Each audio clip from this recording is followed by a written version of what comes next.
So right off the bat, off the bottom of the deck is Hermit in reverse. So someone can't be alone. Someone doesn't like being alone. They don't like their own company. It's like when they're alone,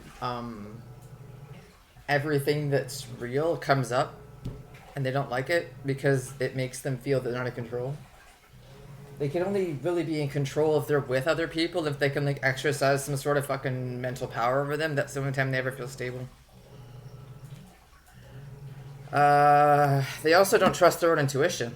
Like, the things that they're perceiving from the inside, they don't trust it, really. So nothing really tells them anything. It's like they're dependent on other people to guide them, and they're dependent on other people to tell them what's true, and they're dependent on other people to, like, help them. And they don't want to be alone. They can't handle that because, like, what's telling them what is like, they either were told, like, don't trust yourself kind of thing. So, yeah, that's not a good place to be. That's a bad place to be. That's like sitting by yourself, wanting to be with somebody, but hating that person because you know they don't want to be with you. And like feeling dependent on that person to tell you how to basically exist. But you hate them because you can't make them feel that they need you like that. And you don't trust your intuition about them. And about what they're going to do and how they have sort of like a different agenda, and you want them to like just basically live for you. And that's kind of what this person's experiencing now. It's very sick. Very sick. It's a very bad place to be. It's a very bad place to be. It's the worst kind of loneliness because it's like they know that the moment they make a connection with someone, it's going to end right away because they know they're not going to be doing it for the right reason. And they know that person probably knows what they're about. So it's not going to happen. They're not going to be able to make a genuine connection with anybody. They're not going to be able to get out of that feeling by doing anything to anybody or doing anything with themselves because they can't handle it. And that's why they feel that way. I'm telling them that. That's right. That's why they feel like so depressed. It's like they feel so depressed they want to die. Like there's not anything in their life that feels good. There's not one hopeful thing ever. Like, because everything they do only just ends them back up there. Everything they try to do to make a genuine connection with someone that lasts, that they can use to basically use that person as their inner guidance system, but basically take that person's personhood away and make them only basically their inner guidance system that basically serves them. They end up feeling that way. They end up feeling like dead inside, basically. That there's no reason to live, or there's nothing they can do. There's nothing. It's horrid. It's a horrid thing. Just the worst. Yeah. Hopeless in the worst kind of way. And the Six of Wands, and they see somebody else being celebrated. I think part of the reason why they're like this is they see somebody else getting fanfare. They see somebody else, probably the one that I said that like earlier, they wanted to be their inner guidance system. They wanted them to basically survive just to help them feel good. Just to help them feel like less alone. They wanted basically to own that person. You know, they wanted basically to depersonalize or dehumanize that person to the point where they would only survive just to help them feel less alone. That's the worst kind of codependency. It's almost like psychotic codependency. So that they see somebody else getting fanfare, somebody else having people like what they do. They like what they do, they're getting applause or whatever it is. It's like they're mad. They're mostly mad because they see that. Someone that they wanted basically to have all to themselves so they could like help them look less nuts or feel less crazy is like on their own getting everything they want. Getting all this attention. Getting to share their wisdom and getting to share their joy and getting to express themselves. And not getting to. This is the mindset of this kind of person. It's getting to is their mindset. Actually what it is, it's making it happen. It's not, oh, this person gets to. It's this person made that happen. They did it. They made it happen. They didn't just get to. It didn't just happen. They made it happen. And that's why. That's why they're getting it, is because they went out and got it for themselves. They didn't sit around and wait for it to come. They made it happen. They're not dependent on anybody else to do it. No, because if one person doesn't like what they do, there'll be 3 other people that will. And if this person or these people over here are miserable by themselves, basically psychotically depressed, they don't like what this person does, that's okay because a lot of other people do, so they don't really need them to like it. And they feel in the Five of Pentacles because this person's getting that. Or that person's getting it to themselves. They're giving it to themselves. They feel like that. They feel hate being alone. They can't trust themselves. They're basically psychotically depressed and have no reason to fucking go on. And then they see that person and they are, and then if they were already feeling like that, they feel like that even more. And then they feel Five of Pentacles, which means they feel like impoverished. Or they feel like they're like, they're not just impoverished, they're sort of locked out of any opportunities to ever get anything close to what this Six of Wands person's experiencing. It's like they realize that they're like two different worlds. Like they realize that there's basically no way they could ever even come close to that. And they get so depressed about it. Like it's like something that they're owed. Like they feel like they're owed a little bit of that person's fanfare. They're owed a little bit, it's like they feel like they're owed to live vicariously through that person's experience. And if they can't do it, they start feeling like that. And it's not just feeling like that. Most of the time, they'll try to act out on it, too. It probably will read later in the reading that these people or this person decided to act out on that feeling. And we'll see what it says, but I can almost guarantee that it will say they did. Because that's just normally what happens. Six of Cups in reverse, right. So the Five of Pentacles, like, they feel so locked out of any potential. Like, they're like the beggars on the street.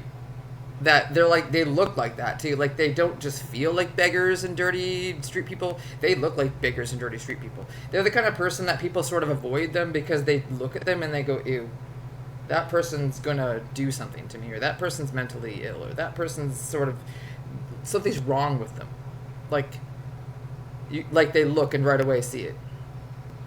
Anyway, with the Six of Cups in reverse, somebody was never given something that is needy. Like, okay, they're needy now, but they were never given something that they needed when they were a child. They needed some kind of guidance and some kind of care and some kind of like intimate experience of love, and they never got that when they were children.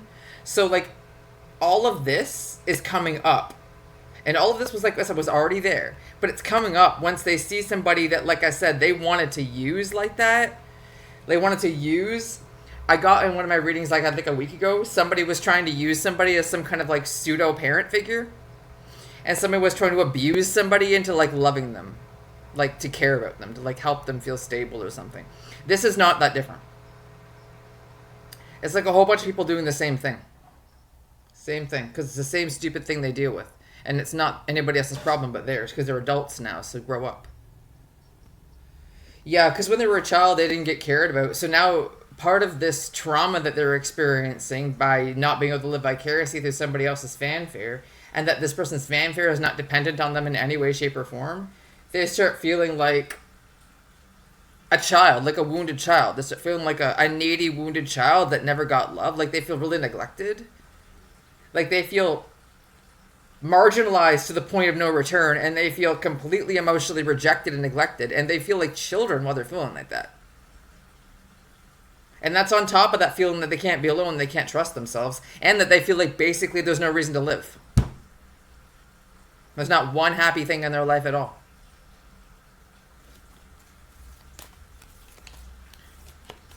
Yeah.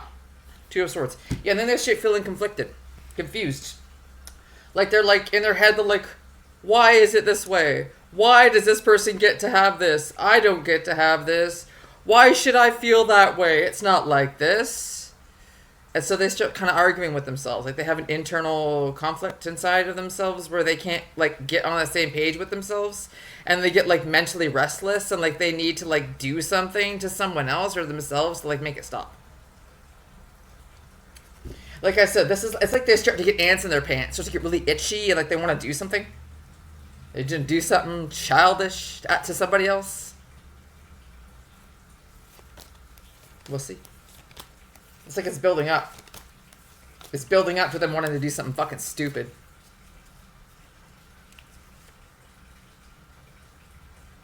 Nine of Pentacles in reverse?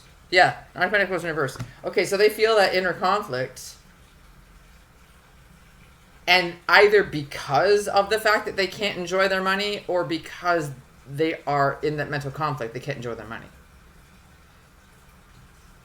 That could be because they're in the mental conflict, their money doesn't feel like it's much, and they can't enjoy any of it. So they can't go and like spend lavishly on something and feel that it was a good decision. So if they go spend something lavishly, they look at their money and they go, I shouldn't have spent that money on that. Or if I buy a new jacket, I can't wear it because someone's going to say, where did you get the money to buy that?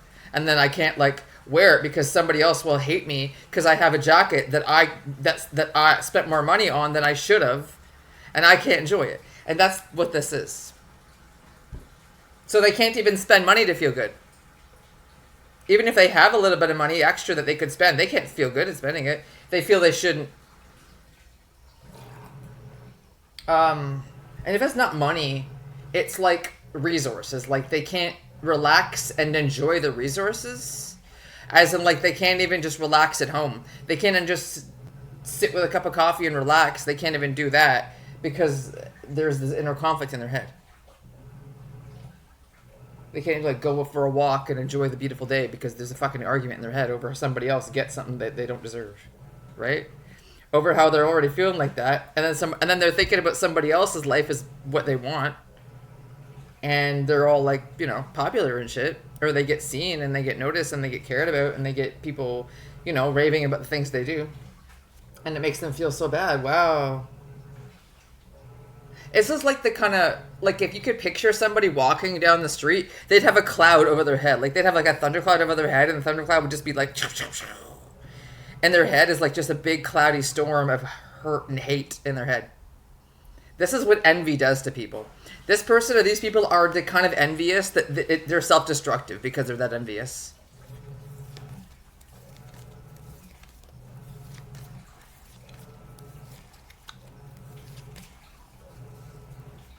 There's a lot of their energy on the board, and there's like very little of the energy of the person they envy or that they wanted to depend on in that really sick, weird, inappropriate way.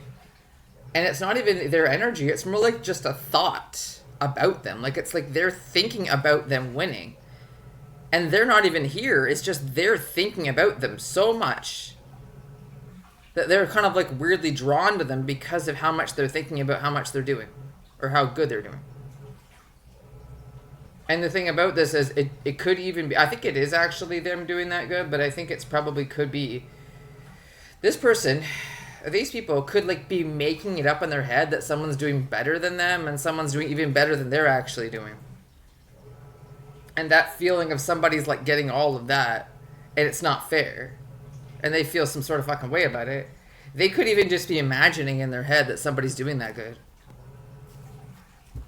They might not actually be doing as good as they think they are, but they just make it up in their head that they are. It's like this person wants to be angry. Like they want to feel like they want to feel this way. It's like it gives them some sort of weird, I'm not even seeing any satisfaction here, but it's like it's giving them something. Like they're getting something off of it. Some people are like that. They like to feed off of energy, and they like to make themselves miserable. And they like to imagine scenarios in their head that they can feed off of and make themselves even more miserable. Like they like doing that. Like I don't know why they like it, but they do. Lots of people do that. Lots of people just literally do that all day long. They just sit around and be miserable all day, and they make up scenarios in their head and make themselves even more miserable, and that's what they do.